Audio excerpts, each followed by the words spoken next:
안녕하세요. 중국어로 가는 한문의 저자 김동영입니다. 이번 강의는 259강이고요. 앞에 강의에 이어서 나무목의 기본을 두고 파생된 글자들을 배워보도록 하겠습니다. 나무목은 앞에서 우리가 여러 번 설명드렸기 때문에 마찬가지로 생략하도록 하겠습니다.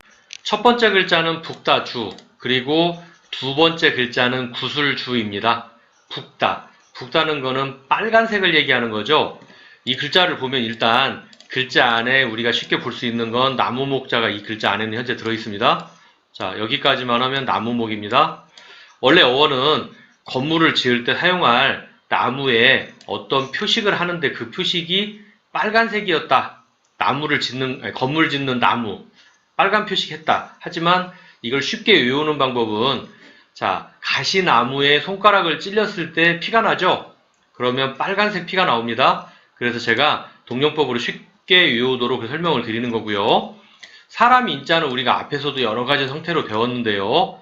자, 이렇게 두 가지로 쓰는 건 일반적이고, 그리고 여기처럼 이렇게 옆으로 쓰는 사람 인자도 있습니다. 그래서 사람의 손가락이 가시나무에 찔려서 무슨 색이 되었다? 붉은색 피가 났다. 그래서 북다주. 우리가 도장을 찍을 때 묻히는 게 있죠? 그걸 보고 우리는 인주라고 합니다. 그래서 인주할 때 주자는 빨간색이다. 그런 뜻입니다. 그래서 북다주를 배웠고요. 아래쪽에는 구술주자가 있습니다. 일단 이 글자의 음은 뭐다? 주다. 위에서 우리가 방금 전에 주자 배웠죠? 그래서 오른쪽 글자는 음으로 주다. 뜻을 나타내는 부분은 왼쪽에 있는데 우리가 예전에 그 얘기를 한번 했었죠? 이렇게 사용하는 건 왕자고 임금 왕자고 이렇게 하고 여기다가 점을 하나 찍는 거는 오곡이라고 말씀을 드렸는데요. 옥옥자는 다른 글자와 결합을 할 때 거기에 있는 점을 어떻게 한다고 그랬죠? 그렇습니다. 이 점을 생략을 합니다. 그래서 다른 글자와 만나서 임금 왕자로 이렇게 보이는 글자들은 사실은 임금 왕이 아니고 알고 보면 오곡자였던 것입니다. 그래서 옥구술이다. 그래서 구술주. 그래서 우리가 진주 목걸이 할 때 주자는 구술을 얘기하는 것입니다. 동그란 구술. 그래서 여기서 북다주, 구술주를 배웠습니다. 자, 다음 글자는 다르다수, 그리고 나무수를 배워보도록 하겠습니다. 방금 전에 우리가 북다주자를 배웠죠? 빨갛다. 주자는 세월이 지나면서 뭐가 되었다? 숫자가 되었다. 그래서 오른쪽을 보면 음이 뭐다? 수다. 뜻을 나타내는 부분은 왼쪽에 있는데요. 왼쪽에 보면 죽을 사변자가 들어있는데요. 죽을 사변자는 우리가 예전에 7강에서 배웠었습니다. 달월자와 굉장히 유사한데 선이 하나 빠진 형태다. 우리가 달월자는 이렇게 쓸 수 있죠. 그래서 안에 선이 이렇게 두 개가 들어가는데 여기는 보면 선이 몇 개다? 선이 하나입니다. 그래서 선을 하나 생략한 형태의 달월로 해서 전역석이라고 우리가 썼었습니다. 선을 하나 지워서 쓴 이 형태 보고 우리가 전역석이라고 하는데 전역은 어둡다. 어두운 건 땅속에 묻히면 어둡다. 그런 의미여서 땅으로 들어가면 어두운데 이 위에 있는 이 선이 뭐다? 땅이다라고 이렇게 설명을 드렸었습니다. 그래서 이런 형태를 우리가 죽을사변. 한문에서 이런 형태의 모양이 들어가면 어떤 뜻을 갖는다? 죽음을 의미한다. 이렇게 설명을 드렸었고요. 다시 앞쪽으로 와서 그러면 사람이 죽는다면 다른 세상으로 가게 되죠? 사람이 죽으면 어떻게 된다? 다른 세상으로 간다. 다른 세상. 그래서 여기에서 죽을사변에서 어떤 뜻을 갖는다? 다르다는 뜻을 갖는다. 그래서 특수하다. 다른 것과 다르다. 우수하다. 다른 사람과 정말 다르게 잘한다. 그런 뜻입니다. 그리고 아래쪽에는 나무 숫자가 있는데요. 원래 이 글자의 어원은 화분에 나무를 심기 위해서 나무를 들어 올린 모양. 그러면 밑에 쪽에는 화분이 있고 위에로는 뿌리가 붙어있는 뭉텅이가 나무 위로 이렇게 올라가 있겠죠. 그러면 상상을 해본다면 손에 나무를 들고 있는 형태인데요. 글자대로 이해를 해본다면 어떻게? 마디초는 손에 뭐를 들고 있다? 나무를 공중에 들고 있다. 이렇게 보시면 됩니다.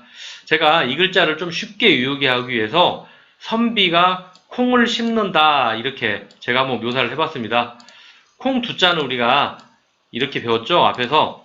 자, 한글의 묘자처럼 생긴 글자가 뭐다? 이 글자는 콩 두자다. 이렇게 말씀을 드렸었습니다. 자, 그래서 여기 보면 숫자가 있는데요. 이 숫자는 뭐의 변형으로 볼 수 있다? 콩두 할 때 두자의 변형으로 볼 수 있다. 자, 여기에 써 있지 않은데요. 이 글자는 무슨 글자다? 콩두다. 자, 그래서 선비가 무엇을 한다? 선비가 콩나무를 심는다. 선비사자의 밑에 쪽에는 뭐다? 콩두자에서 뭐가 하나 빠졌죠? 이 윗부분이 빠진 형태의 콩두자다. 선비가 콩나무를 뭘로? 손으로 번쩍 들어서 심는다. 이렇게 이해하시면 될 것 같고요. 이 글자에는 간체가 있는데요. 간체는 가운데 쪽에 이 모양을 무엇으로 바꿨다? 오른손 또우로 바꿨다. 중국어에서 간체자로 바꿀 때 가장 간단한 형태로 오른손 또우의 형태를 많이 사용합니다. 그래서 우리가 생활 속에서 볼 수 있는 단어는 뭐다? 수목, 수목장 이런 것도 있죠? 그래서 여기서 다르다수, 나무수를 배웠습니다. 자, 다음 글자는 꽃영, 그리고 잔배입니다. 꽃영. 꽃은 어디에 피죠? 그렇습니다. 나무 위에 꽃이 피우죠? 그래서 이렇게 보면 나무 목자를 쓰고 그 위에다가 꽃을 쓸 수 있는데요. 꽃은 우리가 빨간색을 가장 이쁘게 보죠? 빨간색이 많이 피면 마치 멀리서 보면 뭐가 난 것 같다? 불이 난 것 같다. 그래서 불화자 두 개를 썼습니다. 나무목 위에 불화자, 나무의 위에 꽃이 피었다. 그런데 이 글자를 쓰니까 어수선하죠? 그래서 이 윗부분과 아랫부분을 구분하기 위해서 한문에서 종종 들어가는 덥다, 멱. 자, 이런 형태가 한문에서는 종종 들어갑니다.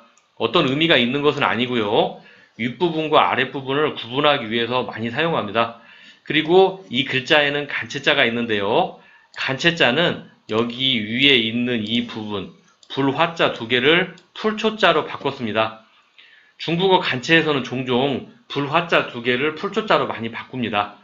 그래서 꽃을 우리가 어떤 상을 받거나 영광스러운 일을 할 때는 꽃을 받죠. 그래서 꽃은 어떤 영예로운 일이나 영광스러운 일에 많이 비유를 하게 됩니다. 그래서 번영, 영광 이런 단어가 있고요. 그 다음 배울 글자는 잔배인데요. 오른쪽에 있는 글자는 아니다 불자입니다. 아니다 불은 우리가 72강에서 배운 적이 있습니다. 자, 앞쪽으로 와서 자, 그러면 아니다 불이 세월이 지나면서 무엇으로 음자가 바뀌었다? 불이 배로 바뀐 것으로 보시면 되겠고요. 지금은 우리가 유리나 사기로 많이 만들지만 예전에는 잔을 무엇으로 많이 만들었다? 그렇습니다. 예전에는 잔을 나무로 많이 만들었습니다. 그래서 나무의 뜻에서 잔이라는 게 왔습니다. 그래서 우리가 생활 속에 쓸 수 있는 단어는 건배 또는 독배. 독배는 독이 든 잔이고요. 건배는 서로가 부딪히면서 먹는 거죠. 그래서 여기서 꽃영, 잔배를 배웠습니다. 그래서 우리가 259강에서 앞강에서 배운 거에 이어서 나무목의 기본을 두고 파생된 글자들을 배웠습니다. 이번 강의는 여기서 마치도록 하겠습니다. 다음 강의 뵙도록 하겠습니다. 감사합니다.